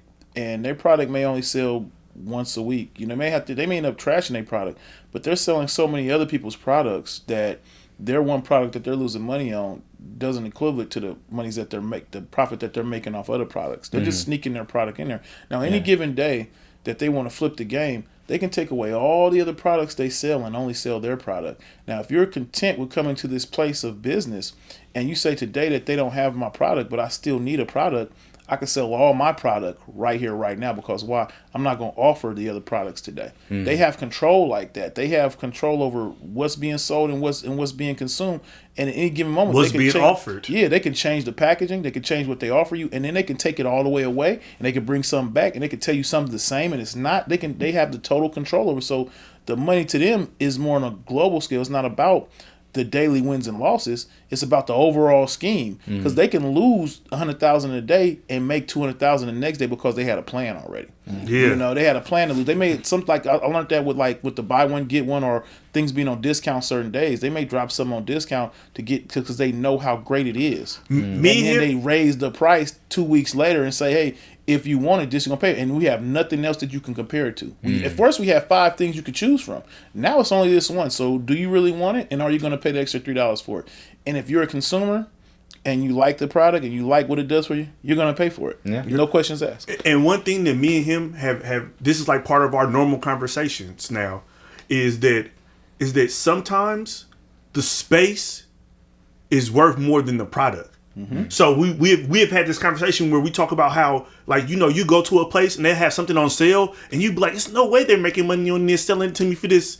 But what you don't realize is that they really they need to put new things in that space, because in that building, the building that they're selling out of, that space is worth a certain amount. Yeah. So they rather sell you something at a loss to get it out of the way, so that they can move something else in, because that space is that valuable. Yeah. That space is so valuable, it's worth selling it to you at a complete loss, and not taking a 100% loss with not selling it, but selling it at a loss so that they can move into new thing that they know people want, or that they think people want. And that's worth more to them than sitting will make the profit that they want. Yeah. And it's about a line. It's not about overselling or selling out. It's about just meeting a line. Yeah. It's a line. Once they make this line, it pays for everything. Like I was talking about some government stuff. Also, like you said, maybe they had 100 units and they sold 50, and they sold it for 3 times what they got it for. So really, these other 50, they already made money, really. Yeah. So fuck it, all this shit on sale. Let's get this shit out the way. I was looking into like the government stuff, like with internet and all these different things, like things that are produced, like technology-wise, are used and exploited, right, before we ever get them. And then we pay for them. But you got to understand, the only reason we pay for them and the way we get to pay for them is because the application that the person that made them has already been fulfilled. So now once that's been fulfilled, and research and money went into that application, they paid out of their pocket. Now when they send it to us, they're just recouping the money back. They wanted something. They made it. They created it. Now they can sell it off because they did it. But guess what? Their money that they put into making it was their own. They wasn't worried about the money of me and him buying it. It's about the application of being able to create it, to make it happen. And now once they have now we got the now we know what we can do monetarily with it. We know we can offer it to the public. And once we offer it to the public, we can offer it on a scale that's going to 10 times. That's going to pay for the next thing that we're going to build. That's going to pay for the next thing we're going to make. We're thinking 3 steps ahead. So when we sell you something, we've already we don't need the money from it. It's just going to be an end result because we have a machine rolling. And all these products going to add to the major picture, which is basically that's getting to scale. Yeah, that's scalability. They pay more for research than they'll ever pay for a product to be made. It's about the research and development. And R&D. And none of that money is counted in when it comes to consumers, because that's coming out of somebody's pocket that wants to create something, and those people have money to lose. They can take a loss anytime, and it don't affect their life at all. That's that HighNESS talk right there. Hundreds of millions of dollars in losses, and they'll get the money back, like I say, later on. They can, they don't care. They play in the long game. Yeah, they don't care. Always. Wow. Yeah. So as a consumer, what's the and maybe you guys don't know the answer now, but what's the best day to go into the dispensary to get all the high quality shit for 2 for 1 or discount? Or could you just text me later on? I'll give you one better than that. Don't go to the dispensary. Call your neighborhood local businessman. Okay. Yeah, businessman. Yeah, I like that. I like the way he worded that. Yeah, I'll talk to some businessmen. We'll figure it out. Call your neighborhood local businessman. Look for your local sessions. Only reason I'm saying stay out the clubs is because with the way the new policies are, until we get these policies changed, like you can't touch the flower, you can't smell the flower, you're always not getting what you're paying for. You're buying depths instead of buying ends. You if you don't check the package date, you're getting old weed. There's so many variables that go into buying dispensary weed. If you don't have a good bud tender, or you don't have a good club that you trust, like one, you're getting ripped off. Anybody paying $60 an eighth is for surely getting ripped off. I don't care. Right now, I don't care I don't care who made it, how good it was. I don't care if Bernard hand cut the shit itself. $60 an eighth is too much for a damn 3.5 of weed, 3 blunts. It's too much, And I don't care like where the game has came and went. It's just you're raping people of. It's like paying $20 for a Big Mac. The shit is just ridiculous, man. It's not fucking worth it. Yeah. It's not worth it. It ain't no hamburger. I done had the Ramsey burger. I done went to Vegas. I done had a $40 burger.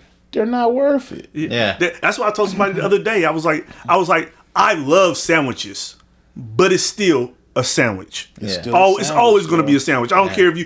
This is aged provolone from the blah, and this is duck roasted. It's still a damn sandwich. It's meat. It's meat and cheese and condiments on bread, right?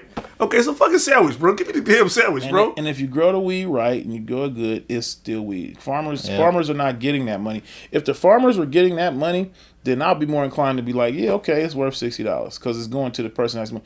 But it's $15 going to the state tax. It's $15 going to the excise tax. That's $30. That's half your eighth right there in taxes, right? Wow. So that means the eighth can't be worth $30 if you paid $15, $30 in tax. So then say the growers may be getting $10 off the eighth. Then the stores getting $10 off the eighth. I wouldn't think the grower even getting 10. Maybe $8.25 off the eighth. Maybe they might be getting like 6, bro. Because just because we had a cannabis distribution company, just remember this process, right? They actually got rid of the cultivation tax. Okay. They did get rid of that, but still, like I said, excise and everything else. So the grower grows the weed, right? He sells the weed to a distribution company. That distribution company has to pay taxes on that weed, and then they have to upsell that weed to a dispensary. Then that retail dispensary has to upsell it. And do you think that retail dispensary is buying eighths for $20 and selling it for $40? No. If they had to buy the eighth for $20, they're selling it for $60. Yeah. They're going to 3x. 65, 70. So if the distributor could even give it to them for $20, you think the distributor paid $10? No. But like I said, and we're still not factoring in the taxes. So I think if you paid $60 for an eighth, for that eighth, I think that the grower might have got like $5 or less. And you're all right. When you break it down, it's like the grower got like less than $5 for that eighth. Wow. Yeah. And you paid $60 for it because the distributor had to get his, and then he has employees, and he has overhead, and he has insurances, and he has transportation, and gas is high. And then why do you think they start making these bags so pretty? Yeah. Because it costs change on the dollar, but it makes it look like a fancy package. Yeah. When the weed is no more better in that bag than it's in any other bag. Yeah. But then also, the jars are more expensive, so the bag, they make a pretty bag. It's still cheaper because it's all about money, and that's what's messing up cannabis is the money. Like right now, anybody that's buying eighths in the streets is $20, right? Damn, it's $20. Now that's for top shelf to mid. It don't matter. Now low grade, 15, 10. But you supposed to be able to get a good eighth of weed, not nothing that's no wrapper weed, but a good eighth that's gonna guarantee get you high. That's not moldy. That's not full of no pesticide. Yeah, that's grown right, cured right, ready to smoke, not wet. You supposed to be able to get that at $20 an eighth, right? So that should be about $10 to the grower, $10 to the dealer. You know, and that's what the game is. That would be right ideal. now. That's what the game is. Yeah. Like I said, and that's how it should be. But like I said, the cannabis industry in California just isn't like that. Yeah. No. But that's why the streets strive so hard between LA and here. Anybody that's connected in, can go to a pop-up, got a buddy that got it. Like, it's so much weed that moves to California because, like my brother tell you, man, people like me just grow it. It's like, bro, I grow it. If you want it that bad, I'll grow it. And it'll be just what you want it to be. That was fun. Yeah, you met my plant, I think, back at the department. Yeah. That was a good. Someone randomly left clones outside a coffee shop that some family members own. How lucky. Super lucky. And then they just a sign on them that said free weed. And so everyone took one. I was the only one that grew it. In that box right there is all my tent equipment. I need to break it back out at some point when I figure out the space to do it. But no, it's like nice to grow and then smoke your own. It's like satisfying. It's great, right? bro. It's great. Yeah. Okay. So this is the HighNESS episode, right? So what would you say to somebody who's never dabbled in their HighNESS? Like what is the best way? Should they try edibles first? Should they try smoking? Because one thing you said that really spoke to me, because Ness Culture, which is who funds the What's Your Ness podcast, Ness Culture is very big on community, and I like that you said that if you're just getting into it, it's probably best to be social, be a social smoker.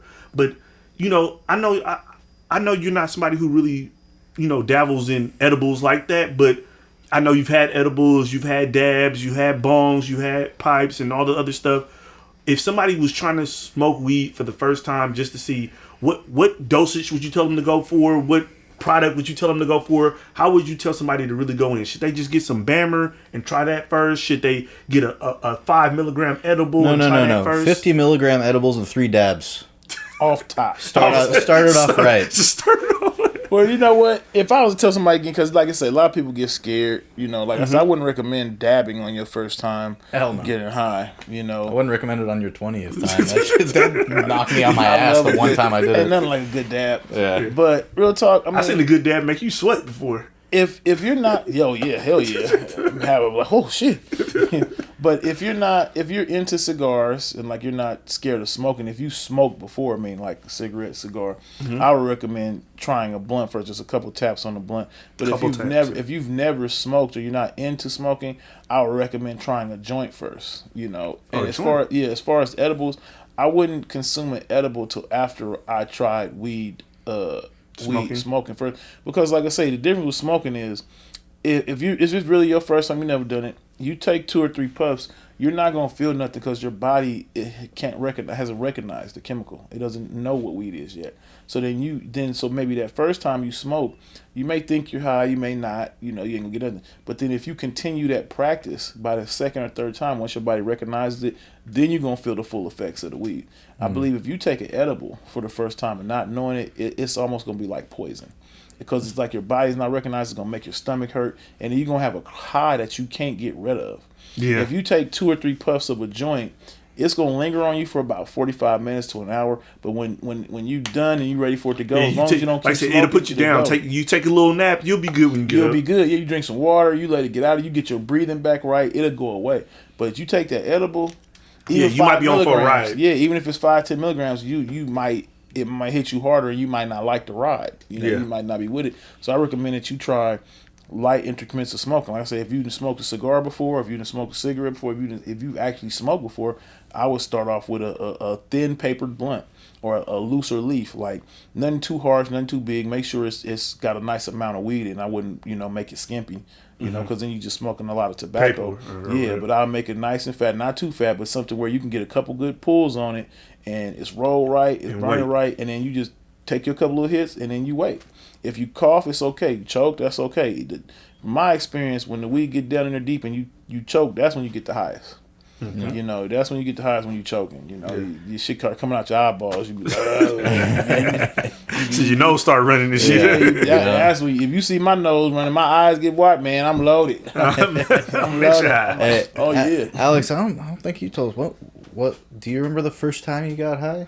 Yeah. What was that like, or how was that? You want to? I told God, if you save me, I'll never do it again. that was a lie. Hey, you know who I did that shit with?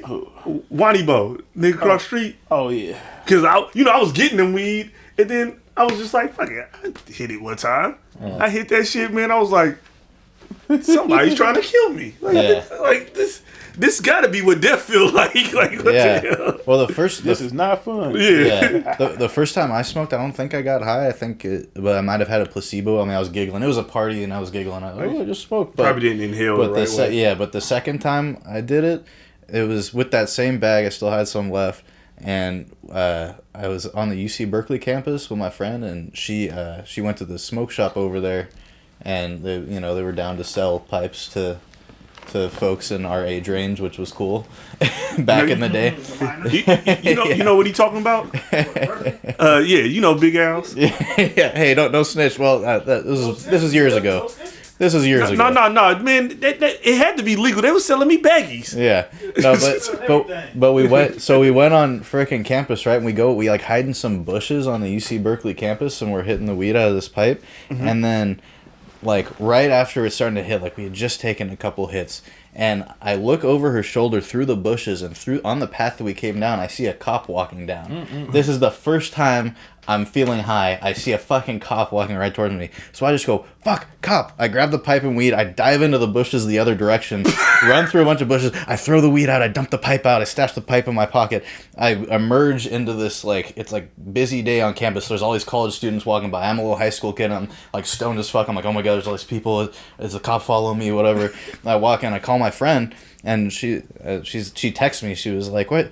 Like, where'd you go? And I called her. I'm like, hey, I'm out on the path. She goes, dude, you left me with the cop.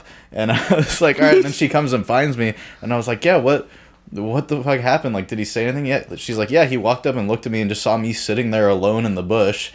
And he was just like, what are you doing back here? And she was like, oh, just hanging out.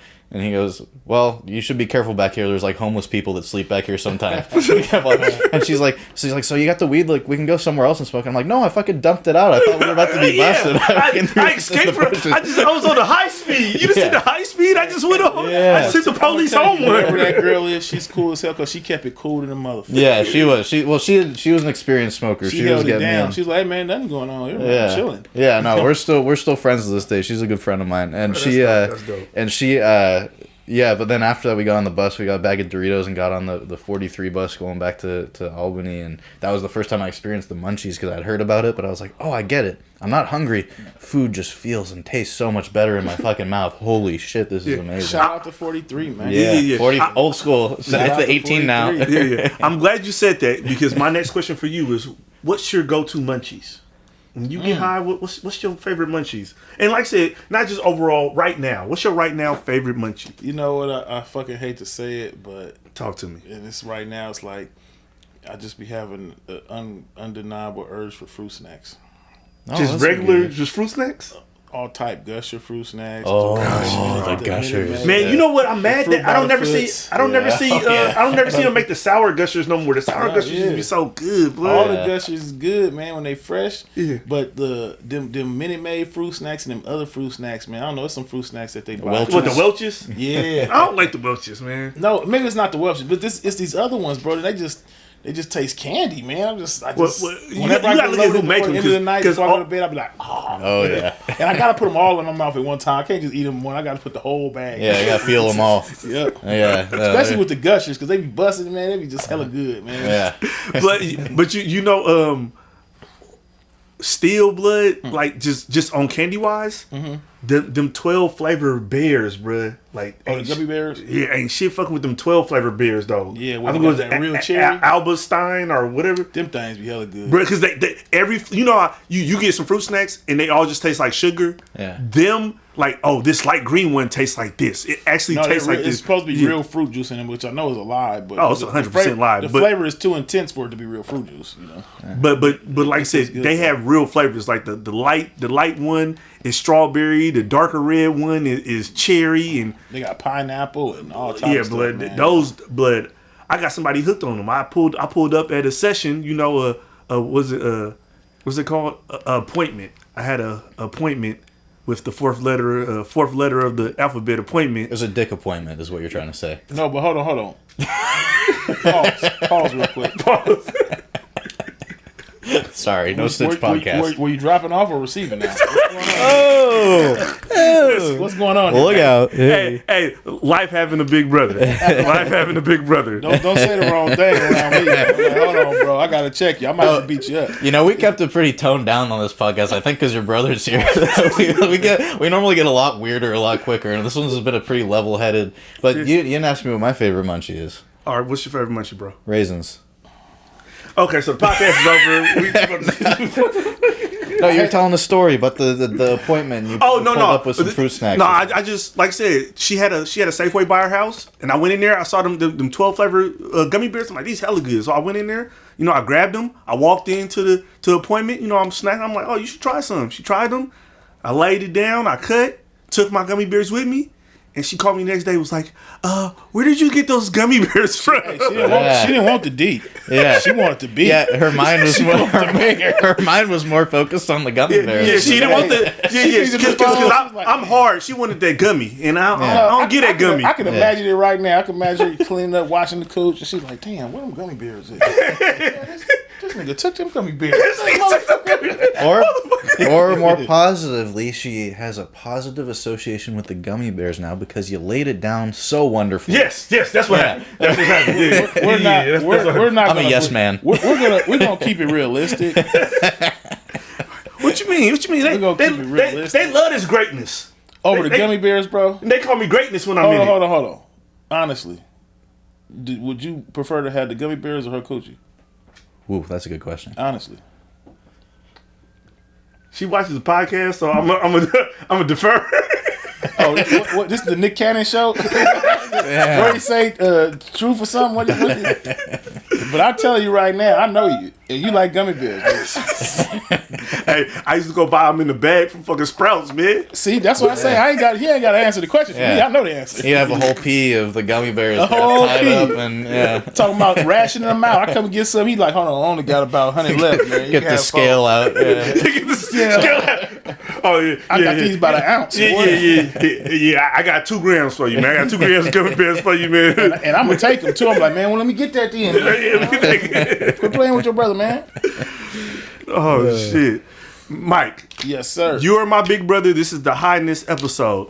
Woo! But fuck all that HighNESS stuff. When I'm gonna get some ribs? Oh man, I need some barbecue ribs, man. Spring is what, next week? Or it's coming soon. Spring is coming soon. Man, you know what? I'm gonna make some ribs for Easter then. Make some Easter ribs? Yep, instead of us having ham, we'll have ribs. Okay. I'm down with that. And I'm gonna bring back the candy paint too. I don't believe it. I'll believe it when I taste it. No, I'm gonna make some barbecue sauce. We're gonna do it. I'm gonna do it. Nice. Okay. Hey, Spinner, you pulling up for the candy paint ribs? I would love to. Yeah. Pull up. I'm trying to do some barbecues here too. Now that the weather's getting better, we have some chill. Yeah. You see how the setup is. Yeah, it's very and nice. my landlord's very smoke friendly and very cannabis. Like he grew when we first had a barbecue here. My buddy was like, "Hey man, is it cool if I light this up?" He had a little spliff, and my landlord goes, "Dude, I grew up in the fucking 70s, man. Light that shit up." I'm like, yes, I'm glad I moved here. Oh, we're going to have a party, and we're going to give him some party favors. Yeah, let him enjoy himself. Yeah, that's what I'm about. And that's what I love about marijuana also, about the HighNESS. Like, this is a shared thing. It's like, my girlfriend and other people I hang with, they trip out because, like, I go places and I always have an extreme amount of weed on me, so I never have a problem like giving something out. And if I meet somebody I like or they look like they in need, I drop some fire on them and people just be like, "Wow, you just." And I'll be like, "Yeah," because that's what, to me, this is. Yes, it's for profit. Yes, you got to make money, but it's not always about the money. This is gonna be here regardless if people got money or not. If you know what you're doing, you know how to grow it, and it's meant to be shared. Absolutely. It's meant to be shared. Just like the high is meant to be shared. HighNESS is meant to be shared. We're supposed to be on another level. We don't have to sit on the same plane on the same level at all times. Let's get higher. And it's not just about how people stupidly think about being high, but no, elevate yourself. Elevate yourself. Elevate your feeling. Talking about, man. Elevate your feeling. Smile. Yeah. If the shit make you smile, anything that depresses you is a downer. Yeah. Anything that makes you smile, elevates you, that's HighNESS to me. And that's another thing. When we had our cannabis distribution, he actually put together a whole little giveaway to give away a bunch of weed. He had got a bunch of weed, and like I said, it's illegal to sell weed. Just so y'all know, cannabis in California is legal to have and consume. It is illegal to sell without a license. And we had a license and we sold weed that we had license, but he just came upon some weed and he wanted to do a giveaway. And somebody gave him some great advice. He was like, "I'm gonna just give everybody weed, they'll figure it out." He's like, "Nah." He's like, "That's not how you do it." He said, "If you're gonna give people what do they call unhoused people things, you have to give them everything they need to be able to do it." So he said, "You got the weed already?" He said, "Well, you need to get papers and you need to get at least matches or something to give to them so when you give it to them, they have everything. They don't need nothing, And he put that together. That's awesome. And handed out a bunch of weed, a bunch of papers, a bunch of matches for people to just, like you said, enjoy it. That's what he really means, that shit, when he says it about. That's what cannabis does for his life, Yeah. And that's why I don't never bother him about smoking. Me not being a smoker, I see how it really makes him feel and how he really makes other people feel from enjoying cannabis. And just because that's not my experience, I can't tell him that that's not his experience, because I see it. How he tries to help people through the cannabis plant. So like I just want to say I'm proud of you, big bro. Oh, I appreciate that. Yeah, most definitely. Yeah, and thanks for being here and like bringing you. Every time I've met you and kicked with you, it's always been good vibes. I remember that Cloud meetup thing in West Oakland somewhere some years back, and you had all those crabs in your. You had like a bunch of live crabs or something. No, that was a crawfish. Oh yeah, live crawfish. Yeah, that was that's 10 pounds of crawfish. Yeah, right there. Yeah. It's always like good conversation and like interesting shit, and like good vibes. Well, thank you, man. It's good to see you, man. I think last time I see y'all, you was at the house and y'all got me drunk off some Jameson or something. Oh, that was Brazilian's birthday. Brazilian's birthday. Yeah. That sounds about right. Like what would happen with those fuckers? Hey, that video pops up on my Facebook memories all the time. Yeah. Okay, so we're winding everything down, and this right here is the What's Your Ness Ciroc bottle. Mm-hmm. And we have all our guests that come on the show sign this Ciroc bottle. Because this is the What's Your Ness Ciroc bottle. So here, as Ciroc, if you want to give us some money for this, we're... Ciroc, please give them some money. Yeah. They need it, man. We all do. Yeah.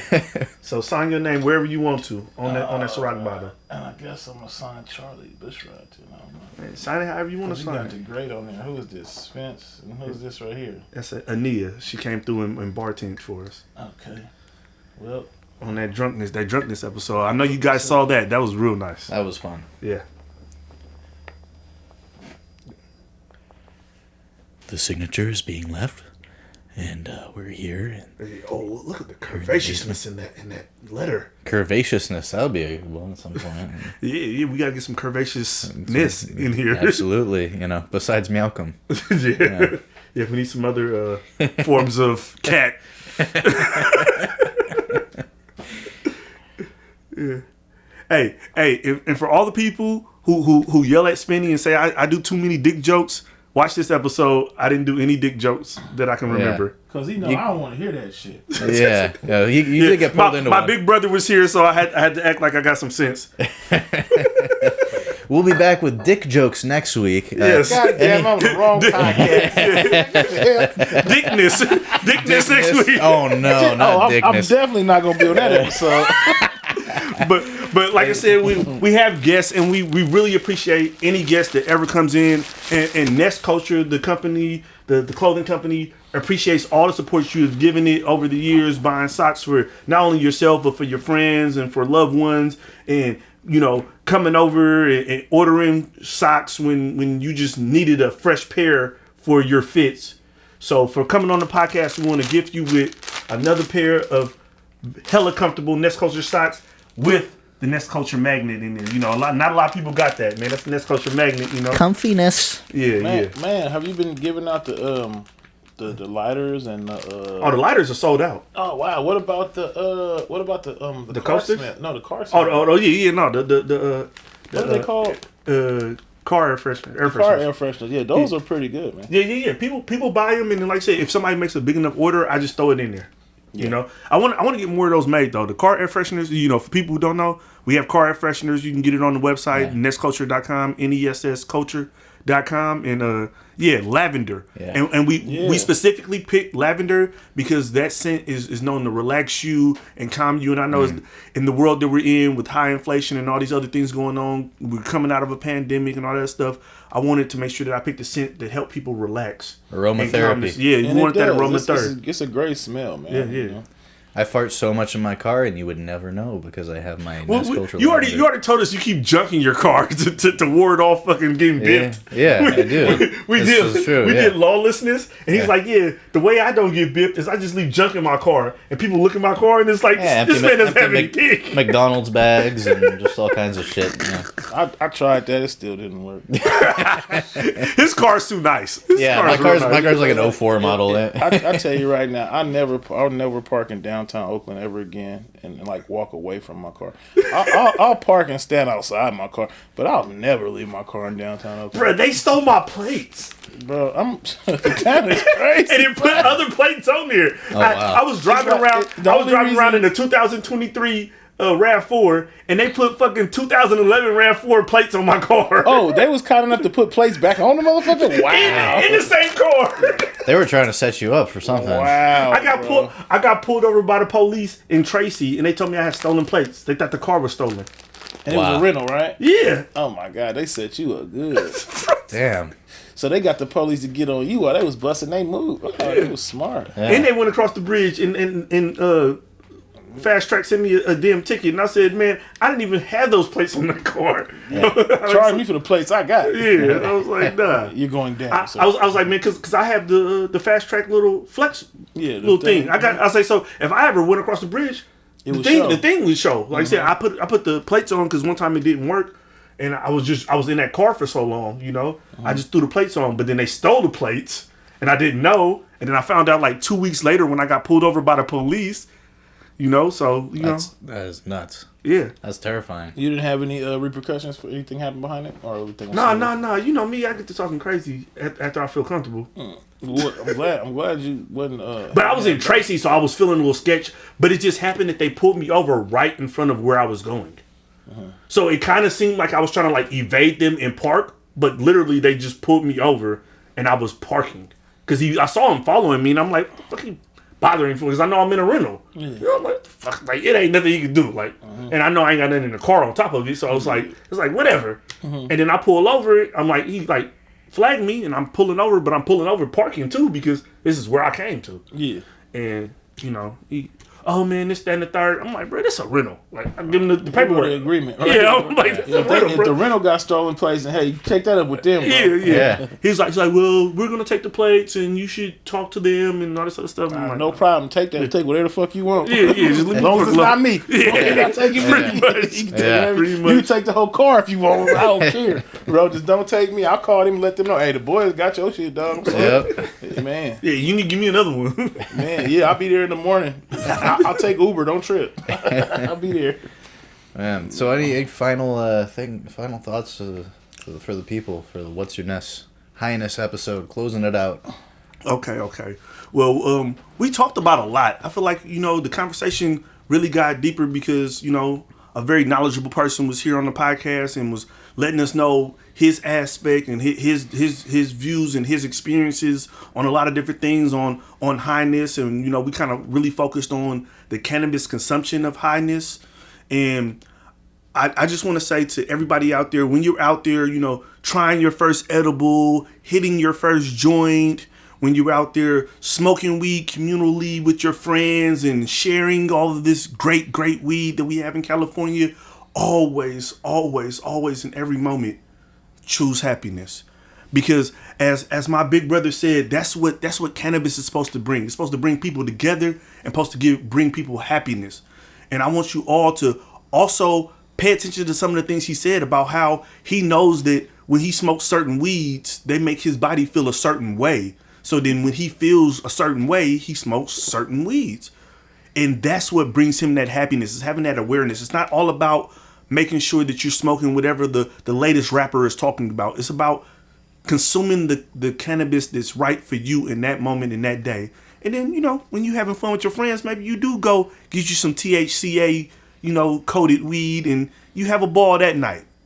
But on your everyday consumption, to choose happiness is to choose the right cannabis for yourself. So from Alex Gray and Ness Culture to you, we want you to choose the right cannabis, choose the right people to do cannabis with, and choose happiness. Absolutely agree. Mike, thank you for being here once again. Yes, thank you. We appreciate you. And I just want to add that, we all watched Jerry Springer growing up, and to me, that right there was a Jerry Springer moment. And, I like to say I appreciate Ness Culture. I appreciate Spence. I appreciate you guys having me on. I'm always going to appreciate marijuana. And, this is a great thing that you guys are doing. I hope to be back again. Oh, most definitely. You're definitely welcome. And I hope to be a part of whatever adventures you guys go on in the future, man. Thank you for having me. Awesome, man. Most definitely. Yeah, man. All right. Well, until next time, folks, this has been the What's Your Ness podcast. Signing off now. Yeah, I'm actually not even into weed. Fuck those fucking high ass dope fiends, man. Thanks for fuck with them damn dope fiends. Thanks for coming. Smoking all that weed. You a drug addict, Mike. Wait, man, you promised me $50, man. We are still recording, by the way. Man, Smitty, cut this shit off, bro. Right, my bad. Where the fuck is my money?